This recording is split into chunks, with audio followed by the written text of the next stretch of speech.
mendengarkan hasil survei yang dilakukan oleh OJK di survei yang terakhir ini masih sama seperti di bulan-bulan sebelumnya. Kalau memang inklusi keuangan kita ternyata presentasinya lebih tinggi daripada literasi keuangan kita. Artinya ini banyak masyarakat yang membeli produk keuangan tapi sebenarnya tidak begitu paham dengan produk tersebut. Tanggapan Bapak seperti apa? Ya kita sebagai salah satu bank di Indonesia ya mempunyai tugas ya tanggung jawab untuk mempertinggi atau mengembangkan ini financial literacy yang ada di Indonesia. Memang kenyataannya ya sangat rendah ya kan. Apalagi kalau kita udah masuk ke produk-produk yang sifatnya kompleks ya. Seperti bank assurance ya kan, terus reksadana ya. Korelasi antara suku bunga dengan yield yang ada misalnya di obligasi itu tidak gampang dimengerti begitu. Jadi ya Bank Neo-Commerce berkomitmen untuk terus membantu pemerintah dalam hal ini, termasuk dengan financial inclusion juga ya, dengan mengikuti program-program yang ada. Kebetulan ada Financial Expo baru-baru ini untuk memperingati hari financial inclusi ya, jadi kita berperan di situ juga untuk ya mengembangkan lebih lanjut demikian. Baik, Bapak merasa apakah ini cukup menantang, apalagi tadi Bapak sampaikan memang nasabah yang ada di Neo-Commerce ini sebagian besar adalah generasi muda yang mungkin juga sedang belajar atau tengah belajar terkait dengan literasi keuangan. Iya, sangat penting ya. Makanya tadi kita merasa bahwa untuk produk-produk semacam ini tetap harus dilakukannya secara offline. Ya, kita harus lakukan juga assessment terhadap risk appetite dari suatu nasabah untuk membeli produk yang sangat kompleks gitu ya. Jadi tidak bisa dilakukannya secara digital. Justru itu seperti yang saya tadi sampaikan bahwa strategi di cabang itu akan kita arahkan untuk nanti kita akan taruh ada advisor atau penasihat-penasihat yang bisa membantu klien untuk menentukan produk-produk yang mereka mau investasikan. Baik, di tengah pentingnya untuk terus meningkatkan literasi, di sisi lain kita juga tahu merupakan sebuah tantangan juga bagi perbankan menyudahi era suku bunga tinggi ini di saat kita sudah lihat ada pemangkasan suku bunga acuan. Lalu seberapa besar tantangan untuk Neo-Commerce saat ini untuk bisa meningkatkan porsi dana murah? Yang kita lakukan, Aneka, adalah kita mencoba mengkonversi klien-klien yang cuman taruh deposit di kita saja untuk terus bertransaksi dengan kita gitu. Dari begitu tentunya kita berharap bahwa istilahnya stickiness-nya itu lebih tinggi lagi di kita gitu ya. Kalau orang udah melakukan berapa transaksi di kita ya, tentunya kita akan penentuan suku bunga di BNC akan kita tentukan dengan kita melihat di pasar ya.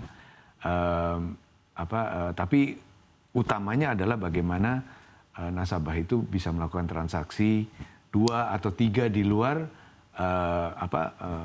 deposito, penempatan deposito di kita. Demikian. Baik, mungkin kalau bisa dibocorkan sedikit saat ini seberapa besar porsi kasa terhadap DPK di semester 1 2024 di Bank Neo-Commerce? Kasa kita itu sekitar 30% ya, di mana dominasinya masih merupakan SA-nya yaitu savings account. Kita sendiri sebagai Bank Neo-Commerce sudah mulai merambah ke segmen komersial, di mana kita berinteraksi atau nasabah kita adalah kebanyakan nasabah korporasi yang besar.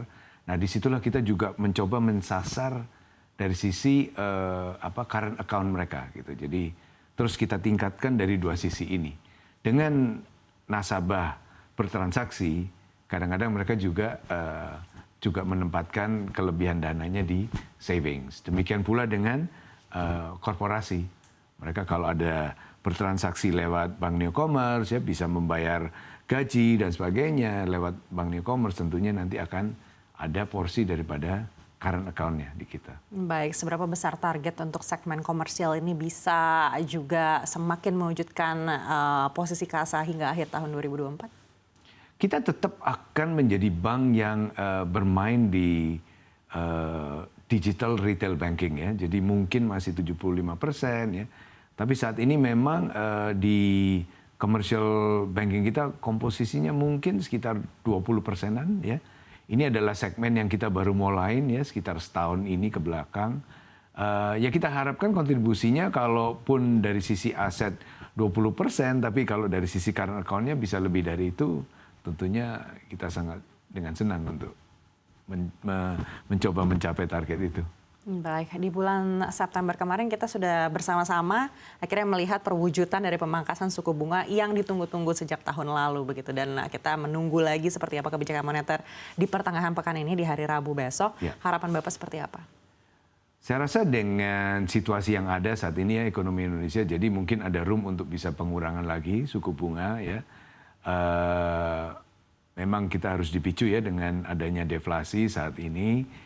Jadi ada ruangan untuk penurunan suku bunga, dan itu baik juga untuk menstimulus perekonomian di Indonesia ya, dengan mungkin mudah-mudahan dengan pemerintahan yang baru ya, juga bisnis juga udah melihat adanya stabilitas dan certainty ya di dunia bisnis, jadi mereka mulai bisa berinvestasi ke depannya. Demikian, Aneka. Baik, untuk industri perbankan sendiri seperti apa harapan Bank Newcomers dari kebijakan moneter esok? Kita akan terus seperti saya sampaikan tadi, kita akan terus melihat suku bunga di pasar dan suku bunga di competitors kita ya, terutama ya. Jadi kita akan terus lihat, tentunya dengan suku bunga menurun kita harapkan pertumbuhan dari sisi aset kita, pertumbuhan dari sisi loan kita. Di lain pihak juga di sisi DPK kita ya juga kita jaga ya. Saat ini kita memang ada kelebihan likuiditas ya yang cukup besar ya, itu kita akan pantau dengan ketat tuh. Baik, apabila ternyata tren suku bunga tinggi ini memang benar-benar berakhir hingga di tahun depan misalnya, Bapak melihat apakah ini mengubah arah kompetisi di industri bank digital?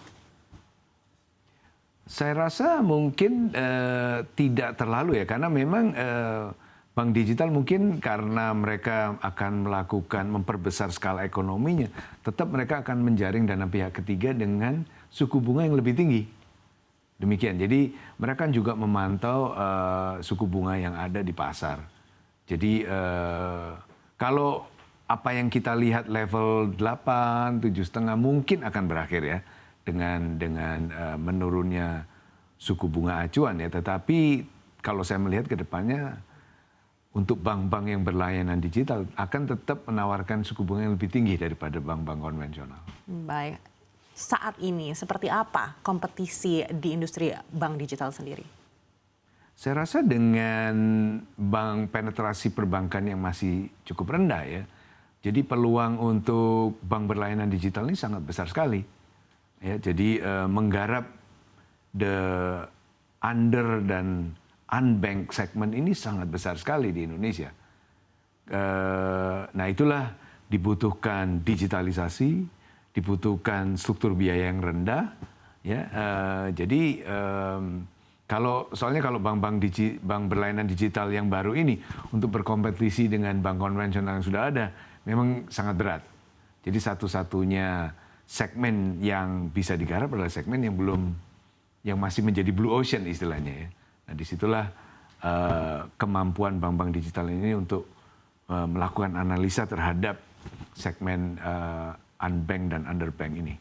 Baik, apakah ini artinya kebijakan di newcomers akan tetap dalam suku bunga yang tinggi meskipun sudah ada pemangkasan suku bunga ke depannya? Oh tidak, kita sekali lagi akan tetap melihat tren suku bunga di pasar. Kita juga melihat likuiditas di perbankan, likuiditas di dalam bank newcomers sendiri ya.